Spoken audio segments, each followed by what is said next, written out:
Hey, this is Katie Gamble, and I'm here with my buddy Charlie for another episode of Clarksville's Conversation, where we meet with people from Clarksville, give you a chance to get to know them a little better and tell their story. And Charlie's going to introduce our friend today. Well, Katie, I'm really excited.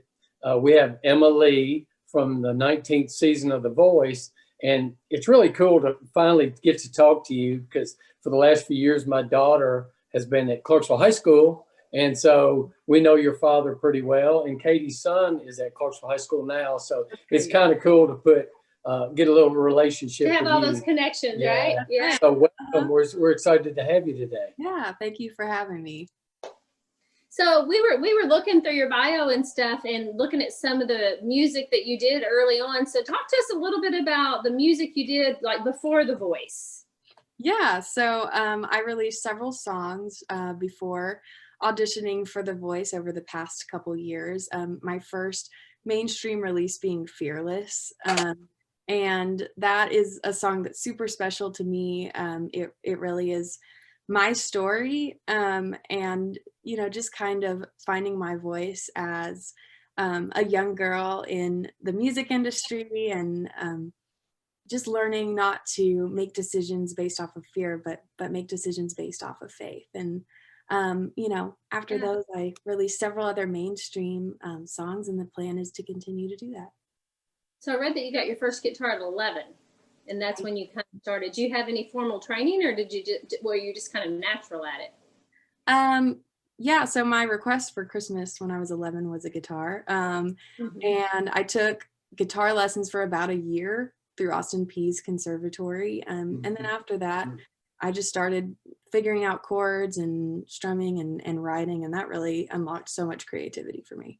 Yeah. So who locally, or if you have one, do you have a local mentor or somebody that you collaborate with that help kind of bring you up, kind of get you motivated?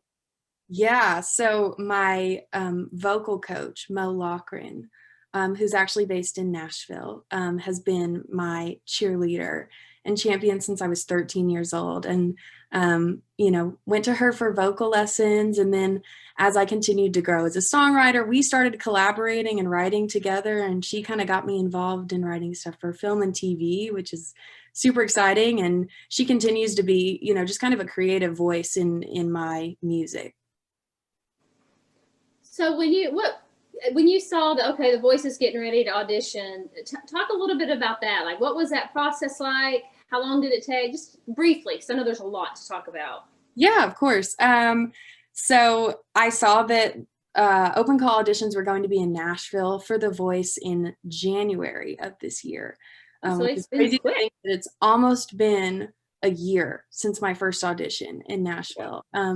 And I began praying about it. I had auditioned once in 2017, and I was like, I just don't think I'm ever going to do that again. That's just not for me. And it, really wasn't a bad experience. I just, it was kind of difficult for me to deal with that rejection at the time. And so, fast forward, COVID hit, everything started, getting delayed. And then in April, we got an email from The Voice saying, we're bypassing all the other steps. We're going straight to blind auditions, and we're flying you to LA in July. Oh, wow. And so, that was just obviously insane. I about threw my computer when I read that email. And flew out in July. We had to quarantine for 10 days after getting there. We had to get tested like 3 times a week for COVID. It was a crazy experience. And I was there for 2 months filming for the blind auditions and then for battles. Wow. And, I've watched it, and I saw the night you picked your person. So you had Kelly and John that both had interest in you. Mm-hmm. How hard was that? How hard was it to look both of them in the eye and pick one? It was a lot more difficult in the moment than I thought it would be, because going into it, I really just wanted to be on Team Kelly. And that was kind of my dream team. But then, John turned around within like the first few seconds, and he had a lot of really great things to say, super humbling just to hear his opinion of my voice. He's so incredibly talented, and he doesn't turn for everybody. And so, at the end of the day, I knew that Kelly had a lot of experience on a reality TV show singing. And so, And now I thought that her wisdom would be really valuable. Yeah, it's kind of neat to watch them as they critique the artist, because you got to a certain stage intentionally. They knew what you are and what you have. So that right, That's true. that's a pretty big, big compliment there. And then to hear them critique other artists that are so good but so different at the same time, I can't imagine them hard it having is. to pick between two people that they really like. Yeah. That's Mhm. incredibly hard. I'm sure. Yeah. I can't even imagine like stepping into their shoes. There are so many unique people on the show. Oh yeah. So I know that the whole experience was probably amazing, but do you just have any moments that stand out that just are moments that you think I'll never forget that? I think the biggest moment for me obviously was the blind audition and Mhm. the coaches turning around. That was just surreal. It felt like confirmation for me that, what I'm doing is right. But also to hear them talk about how unique my voice is, how unique my tone is, was something that was just, it's like exactly what you want to hear as a singer and as a musician. And so I think that was the best moment. Yeah. When I think of you and your journey, as Katie said, you got your guitar, you went to Austin P, you've got your vocal coach and all that. You've had a lot of new beginnings. And Mhm. then now, after The Voice, this is another new beginning for you. That's So that's almost a song. I don't want to take any credit for that. right. But anyway, but I can see that you can Yeah. pinpoint times in your life that was a new step. You're So right. Yeah. I mean it's pretty cool to watch your journey. Thank you. Yeah, that's a really cool point. So talking about new beginnings, tell us what is next. What are you going to do next after The Voice? Yeah, so next steps are recording and writing and releasing new music. I'm really excited about a Christmas song I'll be releasing in December. Okay. And I'm going into the studio tomorrow actually to start recording. And I've been writing tons of songs over the past year that I'm really just excited to finally get in the studio and lay. And I feel like this is definitely, like you said, a new beginning for me. I think my writing really developed when I was in LA, and we spent a lot of time by ourselves in hotel rooms, and so I'm really just excited to share a message of hope through my music, and just help people to know that they're loved, that they're valued. And I'm just so excited to see what's next, and lots of new singles coming over the next year.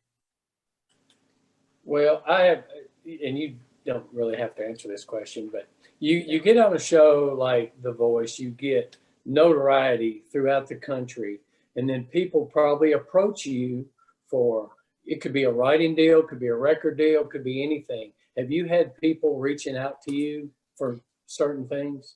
Yeah, we're working on that, and hopefully some exciting steps will happen within the next year or two.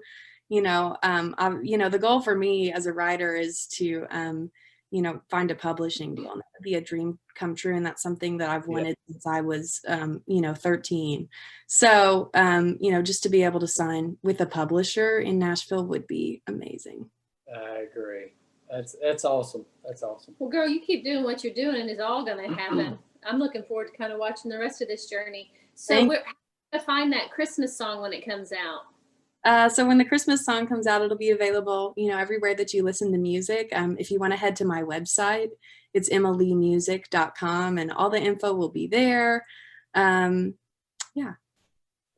Is there anything that we haven't asked you or that we haven't talked about that you'd like to get out? Is there anything you want to tell us that we hadn't thought about? This is something that I always share in every interview, every time I get a chance to talk to somebody. It's just that my faith is really important to me. It's a huge part of my music and what I do. And, I want each and every person to know that my music is an expression of hope and love and joy. And that's because of the joy and the hope and the love that I've experienced, from knowing Jesus as my savior. And so, I want other people to know that and experience that as well. Well, this sure is a year where a lot of people need some hope and Yeah. joy. That's right. So Mhm. you keep spreading that. Yeah, we appreciate that. And thank you for joining us today. Yeah, thank you so Hey, much. we're gonna be cheering you on over here and That's right. watching. Thanks. And if you're in Clarksville, come see us. Okay. Talk to you soon. Thank you. Thank Bye-bye. you so much.